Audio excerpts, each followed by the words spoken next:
Assalomu alaykum va rahmatullohi va barakatuh, aziz do'stlar. To'g'risini aytsam, ba'zida dangasalik qilib, ba'zida Dangasalik qilib.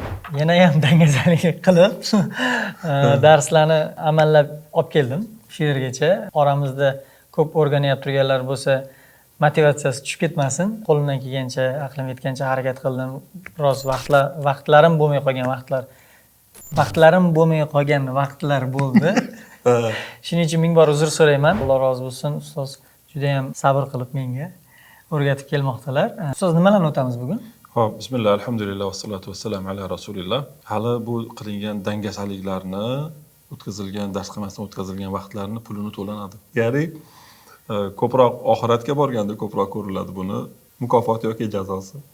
Chunki payg'ambar alayhisalom aytadilar-ku, qiyomat kuni Alloh taolo musulmon odamni jannatga kirgizganda yodlaganiga qarab turib uni darajalari yuqori bo'ladi jannatda. O'qigin sana makoning yoki joying oxirgi oyatda bo'ladi. To'xtagan oyatingda bo'ladi. Shuning uchun harakat qilgan odam inshaalloh yetadi. Ba'zi bir qoidalar bor, muallim sonida keltirilmagan, lekin qo'shimcha o'laroq orasiga qo'shib yuborilgan. Shuning uchun asosiy qoidalarni hozir sukunlik nunga taalluqli bo'lgan qoidalar bor va sukunlik mimga taalluqli qoidalar bor. Bularni aytib o'tamizda, shu bilan bugungi o'sha harflarga taalluqli bo'lgan va qoidalarga taalluqli bo'lgan qismini tugatamiz muallim sonini va bundan keyin alohida bir tajvid darsligi tashkil qilinsa yoki kuzatib turganlar alohida bir tajvid darsini o'rganishadigan bo'lsa, bir qori kishida yo bir domla kishida yaxshiroq bo'ladi. Biz Qur'onni tezroq o'qib ketishligimiz uchun birrov o'tib ketamiz bu qoidalarni. Asosiy, ya'ni kitobga tushib olishimiz maqsadimiz. Tushunarlimi? Demak, darslar tugamadi. O'quvchilar uchun ham, men uchun ham, boshqa o'rganayotganlar uchun ham darslar tugamadi. Ular mustaqil ravishda o'rganmaydi. Endi bundan keyin yo biror bir domla, ustoz topib o'rganish kerak bo'ladi. Biz tashkillashtirishga harakat qilamiz, ammo va'da bermaymiz. Va shu narsani oldin ham aytilgandek, tajvid qoidasi bu qoida, bir yodlash kerak, bir teorema qiyin narsa emas, vahima ko'rinmasin. Aytib o'tganimizdek, tajvid qoidasi bu Qur'on o'qishni yengillashtirish uchun qo'yilgan qoidalar. Bo'lmasam, tajvid qoidalaridan eng asosiysi sukunlik nunga tegishli 4 ta qoida bor. Mana shuni o'tadigan bo'lsak, inshaalloh kifoya qiladi. 4 ta qoidadan ikkitasini o'tgan edik o'tgan safar. Bittasi iqlob, yana bittasi idg'om. Idg'om, g'unnali idg'om va g'unnasiz idg'om. Ularning harflari ma'lum hammasi. Bundan tashqari yana ikkita qoida bor, sukunlik nunga tegishli.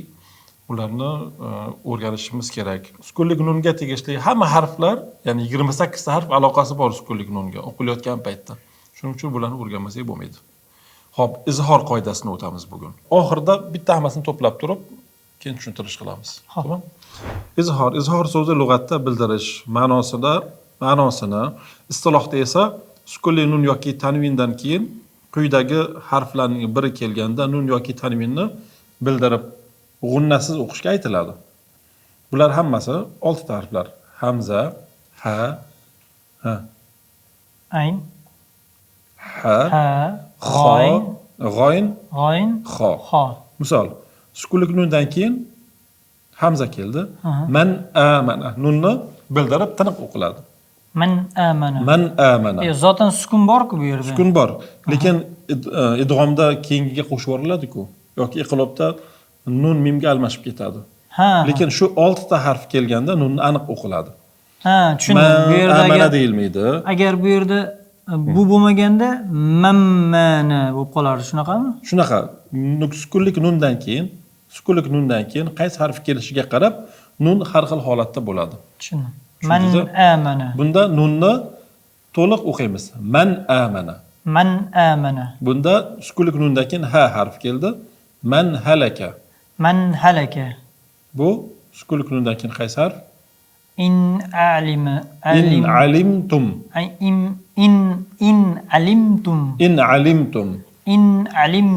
Ha, bu yerda g'unna qilinmaydi. In bo'lsa xato bo'ladi. In alimtum. Bu man hamala. Hani o o'qiladimi? Hamala. Man hamala. Min ghisli Ghislin. غسلين من من غسلين. غسلين Aha. فإن Ha. خفتم Khiftum. خفتم فإن خفتم. فإن خفتم فإن خفتم. فإن خفتم فعين deganda nega ayn. فإن خفتم Ha. لأي يوم أجلت İzhor qoidasini toping shuni orasidan. Qayerda? إظهار Hozirgi aytgan qoidani toping. Qayerda izhor bo'ldi? من يوم mana berdi bo'ldi. Ana. Hamza. Tanvinda bo'ldi mana. Aha. Li ayyi yawmin Min tanvin. tanvin ne bo'ldi? Undan keyin hamza keldi. Li ayyi yawmin ujjilat. Ujjilat. Tanvinni to'liq o'qildi. Ha, bunda va jannatin va jannatin. va jannatin Vav, jim, fatha, nun, shadda, fatha, keyin alif, mad bor. Va jannatin. va jannatin Ha, alfafan mashallah. Va jannatin alfafa. Hop, izhor. Bitta qaytarib o'tamiz. Sukunlik nun yoki tanvindan keyin shu 6 ta harf keladigan bo'lsa, nunni va tanvinni aniq bildirib o'qiymiz. Idg'omga o'xshab keyingisiga qo'shib yormaymiz. Man amana, man halaka, man halaka in alimtum, in alimtum man hamala, man hamala min ghislin, min ghislin fa in khiftum, fa in khiftum li ayyi yawmin ujjilat. li ayyin Li yawmin ayyi. li ayyi yawmin ujjilat Mana yawmin ujjilat degandagi izhor holati shu. Va jannatin alfafa. va jannatin alfafa Mana izhor holati. Demak, 3 ta qoidani o'tdik. Bittasi iqlob, bittasi idg'om, bittasi izhor. Oxirgi sukunlik nunga tegishli qoida ixfo deyiladi. Ixfo degani bir narsani yashirib qo'yishlikni ixfo deyiladi. Yashirib qo'yiladi. Maxfiy qilish degani o'zbekchada bor-ku, maxfiy. Xuddi shunga o'xshagan. Mana ixfo qoidasi, qarang. Ixfo so'zi lug'atda yashirish, sir saqlash ma'nolarini anglatadi. Istilohda esa sukunli nun yoki tanvin 15 harfning biriga yo'liqqanda nunni o'sha harfning ichiga, ya'ni maxrajiga yashirib g'unna bilan o'qishdir. Tushundingizmi? Yo tushunmadingizmi? yo tushundim Qarang. yashirib o'qish Ha, masalan, iqlobda sukunlik nundan keyin b harf kelsa, nunni mimga almashtirib yuboramiz. Mim ba'di qilib. Idg'omda bo'lsa, sukunlik nunni undan keyingi harfga almashtiramiz. Va mallam deb turib nunni mimga alishtirdik masalan. Yoki min robbihim deb nunni r ga alishtiramiz. Izhorda bo'lsa hech narsaga alishtirmaymiz ham, g'unna ham qilmaymiz. Nunni o'zini tiniq qilib o'qiymiz. Ixfoda bo'lsa, sukunlik nunni o'zidan keyin mana shu 15 ta harfni maxrajiga yashirib, o'shanga yedirib yuboramiz. Aytish mumkin bo'lsa, o'zidan keyingi harfga yedirib yuborib o'qiymiz. Misol uchun man taba. man taba Sukunlik nun va ta harfi mana ixfo harflaridan ta harfi man taba. man taba Ya'ni nun ham emas, ta ham emas. Man taba. man taba Ya'ni nunni t'ni maxrajiga yashirib o'qiymiz. Man taba. man taba Tushundingiz? Man taba ham emas yoki mat taba ham emas. O'rtasi. Qarang, izhor aniq o'qiladi. Idg'om birato'la alishtirib yuboriladi. Ixfo izhor bilan idg'omning o'rtasidagi holat bo'ladi. Tushundingiz? tushundim Aytib bering, tushunganingiz. Idg'om ixfoning o'rnini aytib bering, qayerda o'rni? ixfo o'rtasida ekanda, ya'ni Eng tepada na yo'q izhor, qilasiz harfi, na bor qilasiz, o'shani o'rtasi. Ilig'miliq. Ilig'miliq. Ha, Ilig'miliq. ilig'miliq. Izhor ham emas, idg'om ham emas, idg'om bilan izhorning o'rtasida bo'ladi bu. Man taba. Mana bu sa. Min Sh bilan sani uzr. ajratib. 3 ta nuqtasi bor ekanda. Min samaratin. Min samaratin. Min samaratin. Min samaratin. Sa ikkita tishni o'rtasidan sa bo'lib chiqadi. Min Nunni o'sha yoqqa olib boring. min samaratin. min samaratin. Maşallah. Mana mansura. mansura. Nani o'qilmaydi. Mansura izhor qilib qo'yasiz bunda. Ha. Mansura. mansura. Ha. In ja'akum. in ja'akum. O'rganib ketiladi sekin-sekin. Min duni. min duni. Nunni d chiqadigan joyga min duni. Cho'zilib qolmayaptimi? Misol uchun Yo'q. mi Min deganimizda g'unna deyilganda bu yerda. G'unna bilan o'qish. G'unna nima edi? cho'zib. G'unna deyiladi. Burundan, dimoqdan chiqadigan ovozni g'unna deyiladi. Dimog'dan. Ha. Dimog'dor deydi, dimog'i bilan gapiradigan kibrli odamlarni aytadi. Ha. Bu yerda qoida bilan, g'unna bilan o'qishni aytilgan. Shunga min duni deganda albatta g'unna bo'lishi kerak. Shuning uchun ozgina bo'ladi bu narsa. Min duniga. duni. Min zahabin. min zahabin. Min zaqqum emas. min zaqqum. Min zaqqum. Zaqqum nima degani min bilasizmi? zaqqum. Zaharda. Zahar zaqqum deydi-ku ayollar duo qilgan. Astag'firullah, yomon narsa bu. Zaqqumni Alloh taolo Qur'onda keltiradi. Zaqqum do'zaxdan, olovdan o'sadigan daraxtning mevasi. Haligi ayollar duoibat qiladi. Zahar zaqqum Yomon yegin. narsa, bu narsa aytish kerak emas aslida. Zahar zaqqum yegin degan do'zaxi bo'lgin deganida. Odam tilini tiyish kerak. Zaqqum Alloh taolo Qur'onda aytadiki, zaqqum daraxtni, ya'ni do'zaxni olovdan o'sadigan daraxt, bularning mevalari annahu ru'usu shayotin degan. Zaqqum daraxtining mevasi xuddi shaytonning kallasiga o'xshaydi. Famali'una minhal butun. Uni ichgandan keyin odam ichini yuvib tushib ketadi. Tozalab emas, eritib oqizib yuboradi odam ichlarini. Shunga min zaqqum shunaqa kalima, ya'ni do'zaxni daraxtlarini ismi zaqqum. Xo'p, sukunlik nundan keyin sa. In sa'altuka. in sa'altuka. Nundan keyin sa harf keldi. Min sharri ma khalaq. min sharri ma xalaq. Khalaq. xalaq. Xo'p, bu Qul a'udhu bi robbil falaq surasi Falaq keladi. surasi. Ha, ko'p o'qiladigan. An solatihim. an solatihim. An nundan an solatihim. sharoban tahura. sharoban tahura. Fanzur. fanzur. Demak, qarang, bu yerda ikkita kalimada kelgan, lekin bitta kalimaning ichida ham kelishi mumkin. Fanzur. fanzur. Munfakkina. munfakkina. Min kitabin. min kitabin. Yankuthuna. yankusuna. Man kana. man kana. Nunni kegamda yashirin tegan. Man kana. man kana. O'zbek tilida singil degan kalimadagi n bilan g bor-ku. Ha. Xuddi shunga o'xshab ketadi. Ya'ni G-ga yashiradi. ha, nunni g ga yashiriladi, singil deganda. Man kana. man kana. Ana, mashallah. Min tayyibati. min tayyibati. Kuntum. kuntum. Munzir. munzir. Xo'p, shu bilan biz hozir sukunlik nunga tegishli 4 ta qoidani o'tgan bo'ldik. Xo'p, tushunishlik aniq bo'lishligi uchun har xil tartibda o'rgandik. Birinchi izhor deb yozing. O'zbekcha yozsangiz ham mayli, men tomondan yozing. izhor. Bunday chiziqcha qo'yib, nun va tanvinni aniq bildiriladi. nun va tanvinni. Nun va tanvin bildiriladi deng. nun va tanvin aniq Bildirib o'qiladi.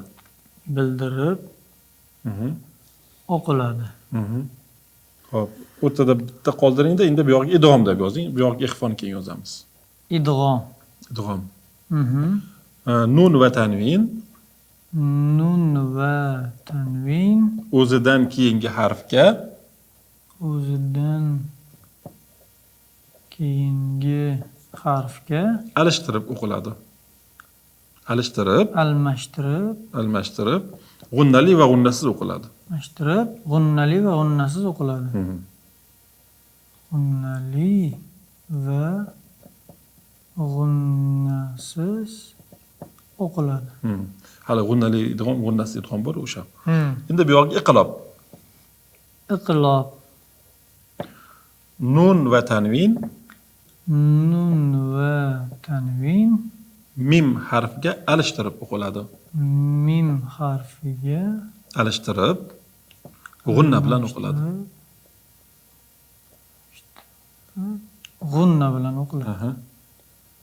G'unna bilan o'qiladi. Ha, tushundingiz-a? Ixfo, Izhor, idg'om, iqlob. Izhor, bu yerga ixfo qoldi. Ixfo. ixfo, Yozishdan oldin menga aytib bering oldin, tushunganingizda. ixfo, nun harfi Yoki tanvin, yoki tanvin o'zidan keyingi harfning mahrajiga yashirib, g'unna bilan o'qiladi. g'unna bilan o'qiladi. Ya'ni izhor bilan idg'omni o'rtasi, ha. Nun va tanvindan keyin Nun va tanvin tanvin o'zidan keyingi harfning harfning mahrajiga yashirib g'unna bilan o'qiladi. G'unna bilan o'qiladi. Tamam. Tushunarli-a? Tushundim. Xuddi shuni ozgina mashqlarda ko'ramiz Qur'ondan endi. Bitta anaqa aytdim sizga. Kaf surasini topish. Bugun juma. Juma kuni Kaf surasini o'qishni. Kaf surasini o'rtasini shuni ochsak, Kaf surasi. Chiqdimi? O'rtasini ochmadingiz. O'rtasi. Anbiyo surasi ekan. Shu mumkin. Bitta Kaf surasini topingchi. Chamalab turib o'rtasini oching-da.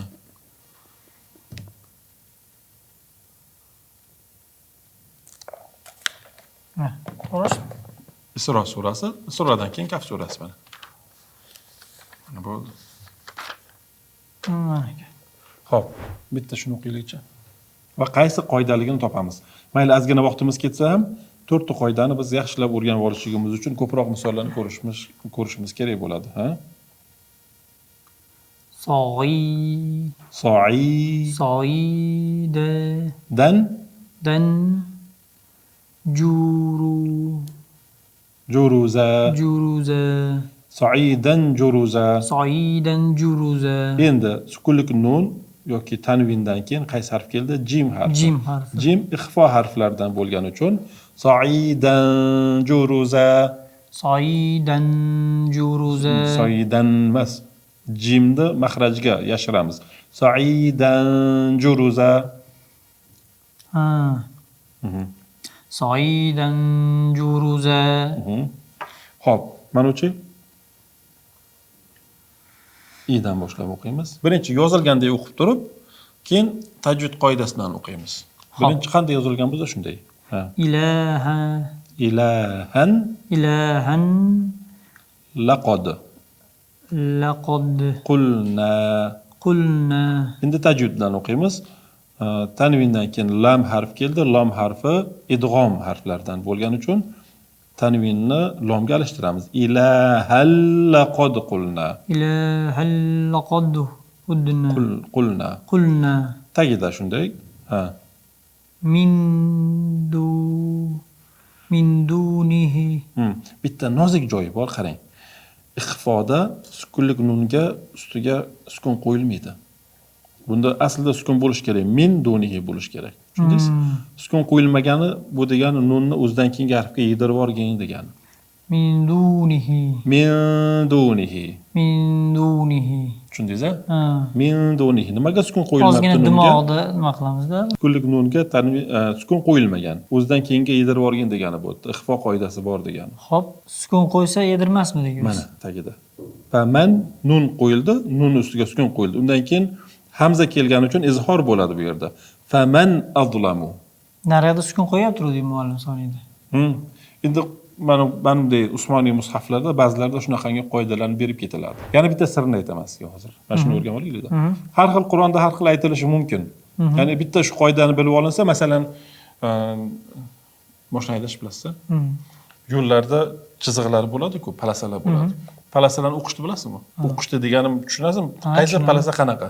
Masalan, ikkita to'g'ri palasa bor, uzluksiz, ya'ni nima degani? Ya'ni uzilmagan to'g'ri. O'tish mumkin emas degani. Bu yoqdan ham o'tish mumkin emas degani. Lekin chiziq, uzuq chiziqlar bo'lsa, mumkin o'ngga chapga o'tsa bo'ladi degan. Xosatan tepaliklarda yoki burilishlarda uzilmagan uzun polasa bo'ladi. O'tish mumkin emas degani. Ya'ni o'shanga qarab qoidani bilib olasiz yurganda. Xuddi shunga o'xshagan bu ham. Sukun qo'yiladi, qo'yilmaydi yoki tanvinda har xil qo'yiladi. O'shani ham ko'rsataman sizga. Demak, o'tish mumkin ba'zida, o'tish mumkin emas.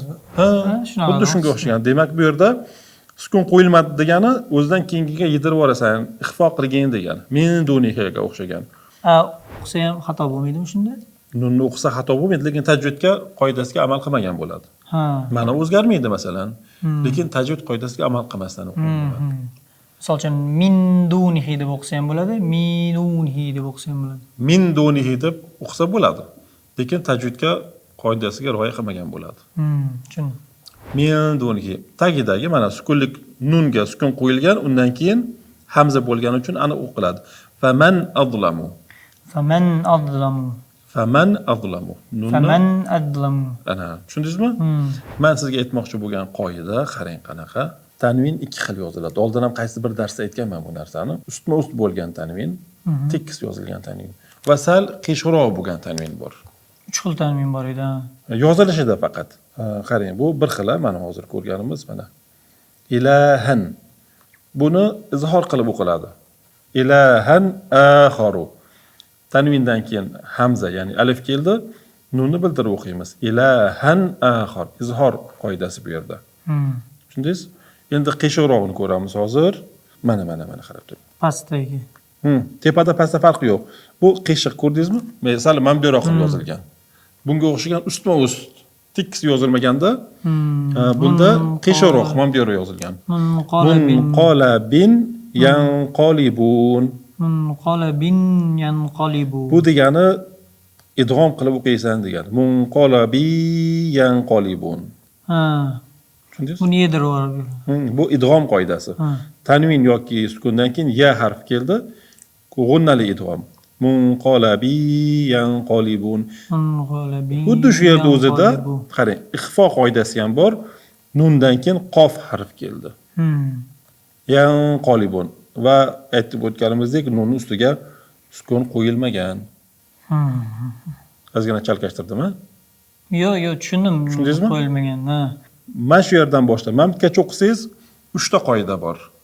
Sukunli nunga tegishli, Kasiron va van yasar vanta vanta soru min ba'di. Mana yerda mim qoidasi bor ekan. To'xtang, boshdan. Boshdan. Buni tushundim, bitta u yerda nima bor ekan. Kasiron bu tanvindan keyin Vav harfi bor. Qaysi qoida edi? Bu idg'om qoidasiga kiradi. G'unnali idg'om, to'g'ri, mashalloh. Kasirau. Endi sukunlik nundan keyin t harfi kelsa, bugungi o'tganimiz ixfo bo'ladi. Shuning uchun nunning tepasiga sukun qo'yilmagan. Idg'om, ixfo, iqlob. Mashalloh. 3 ta qoida bitta. Mim qoidasi. Qarang, qanday qilib o'qiymiz? Birinchi qoidasiz o'qiymiz. To'g'ri. Kasiran vantasaru min ba'di. Endi tajvid bilan o'qisak, kasiran vantasaru min ba'di. Kasiran yo'q, o'qish qiyin ekan. Kasiran vantasaru min ba'di. Iqlob ustiga mim ham qo'yib qo'yiladi. Ya'ni nunni mimga alishtirib o'qigan degani. Min ba'di. Tushundingizmi? Tushundim. Xo'p. Mana shu yerdan o'qib bering qaysi qoidaligini. Mana mabda-mabgacha o'qisangiz ham mayli. Avalam to'g'rimi? Avalam. To'g'ri. Avalam yakun ham lahum ayatan an ya bunda tepada ekan, tamam. An yama an ya'lama tun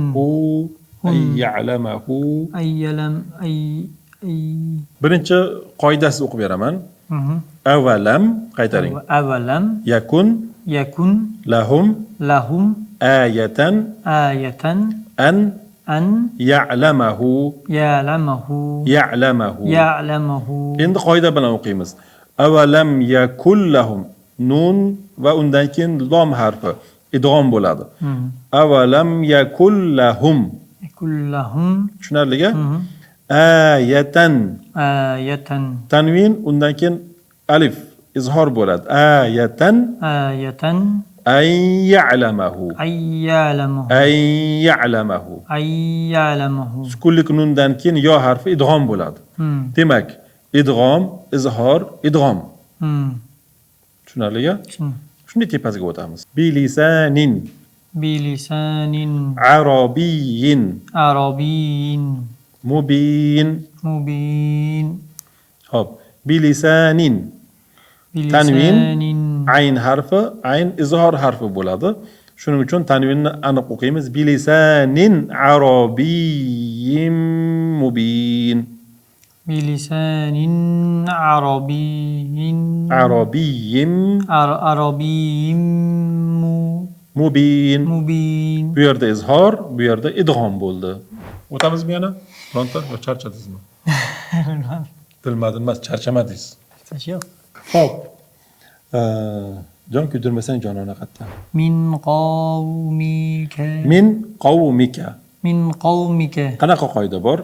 Sukunlik nun, Sukunlik undan keyin nun, qaysi harf? undan keyin Qof harfi qaysi? qof. Ixfo bo'ladi. Min qawmika. Ha, nani yashiramiz? Ha, nani qofga yashiramiz. Mi qof qawmika. Min qawmika. Mi qawmika. Mi emas qga. Min qawmika. Min qawmika. Ha. Biz asosiy buni o'tganimiz sababi ko'rdingizmi? Bitta qator o'zida 3 ta 4 ta qoidalar keladi-da. Sukunlik nunga tegishli. Asosiy shuning uchun o'shani oldik faqat. Qarab turing mana. Ila nuhin annahu. Hin. Ila nuhin Annahu. Nuhin deganda tanvin, undan keyin alif. Aniq o'qiymiz. Nuhin annahu. tan Ha, mana shuni o'qib beringchi. annahu lan yumika Yu'mina. yumina. Ha, bundan Ha, keyin sukun bor bu yerda, sukun yo'q qo'yilmagan. Tamam. Lan yumika. ya qaysi harfida? Mana. Idg'omni, Idg'om. g'unnali idg'om harfi. Ha. Lan yu'mina. Lan yu'mina. Lan yu'mina. Lan yu'mina. Tushunarliga? Ha. Azina Lan boshla. yumika ekan so'z. Qani kof? Na, uzr. Lan yu'mina. Yu'mina. Ha. Hop. Shunday betni ochangiz, shunday chiqaveradi. Mana masalan, osongina, yengilgina. Ha. Minhu. Minhu. Qaysi qoida? 5 ga tamom topsangiz. Minhu. Ha. Sukunlik nundan keyin sukundan keyin ha harfi ha keldi. harf kelyapti. Izhor bo'ladi. To'ppa-to'g'ri. Minhu. Minhu. Otangizga rahmat derdik-ku. Buni o'tganmiz oldin. Sami'un basir. Mim Tanvindan qoidasi. keyin ba, mim emas, iqlob qoidasi. Ha, mim nimasi bor? Harfi bor. Bu mim qabul qiladi. Tanvindagi nunni mim qilib sami'un basir. Samiun basir. Xo'p, ozgina boshingiz xotiring yana. Qancha ko'p bo'lsa shuncha yaxshi. Voy, onam yaxshi ham boshing toshdan bo'lsin deyman. Voy, bu mashalloh, mana qarang. Minhum sukunlik nundan Bu keyin tarafdagi yozuv bilan bu tarafdagi yozuv boshqacha. sal ingichkaroq. Yo, ingichka. Ha. Sukunlik nundan keyin ha izhor minhum quwwatan va atharon. Quwwatan bu yerda tanvin, undan keyin vav idg'om harflariga kiradi bu. Gunnali idg'om. Quwwatan va atharon. Tanvindan keyin fa harfi ixfo bo'ladi. Demak, 3 ta qoida shu. Izhor, idg'om, ixfo. Minhum quwwatan va atharon fil ardi. Tushundingizmi? Qiyin ekan o'qish. Bo'pti, mana shuni o'qiymiz. Bo'lib o'qish kerak. Birinchi oddiy o'qiymiz, keyin tajvid bilan. Min vaqi. Min vaqi. min waqin. Min vaqin. Hop, tajvid bilan o'qiymiz endi. Min vaqin.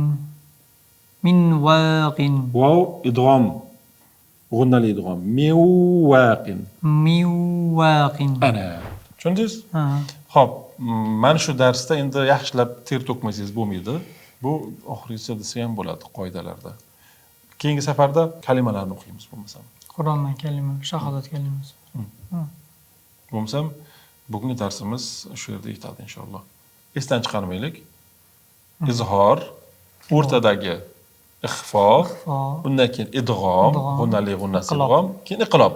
To'rtta qoidani yaxshi o'rganib olsak inshaalloh marra bizniki. Aziz do'stlar, ko'rib turganingizdek, men bugungi darsda juda qattiq ter to'kib tugatdim. Bitta ter chiqqani yo'q. Oralarda menga o'xshagan dangasalar bo'lsa, Registon kanalida nima bor? Administratorga murojaat qilish qismi bor. Hozir mana montaj jarayonida ko'rsatib qo'yamiz. O'sha manzilga, Telegram manziliga o'rganayotgan insonlar o'zini o'zi video suratga olib, jarayon qanday ketayotganini, qanaqa o'zlashtirishlar bo'layotgani haqida video xabarlar yuborsa, agar istasa video orqali, istasa ovozli xabar orqali yuborsa, biz uni kanallarimizda e'lon qilamiz. Inshaalloh oxirigacha o'rganib, qolganlarga ham bir motivatsiya bo'ladi. Qolganlarga ham motivatsiya bo'ladi inshaalloh. Yoshlardan ham, kattalardan ham, har xil toifadagi odamlardan bo'lsa yaxshi bo'ladi. Hamma jo'natsin, o'rgangan, o'qib, o'rganib yurgan biz bilan birgalikda mana hozir YouTube'da eng kamida 2000-3000 lab odamlar ko'rayotib turganini kuzatyapmiz. Shuning uchun orasida o'rganayotib turganlar, haqiqatda o'rganib, ko'rsatuv ko'rib, biron nimaga natijaga erishgan bo'lsa, bizga video, ovozli xabar yoki hatto matn yuborsa ham bo'ladi. O'sha Registonda Telegram kanallari bor. Shu yerda biz hozir mana montajda ham ko'rsatib o'tamiz. Keyin ko'rsatuvni ko'rishguncha xayr. Salomat bo'ling.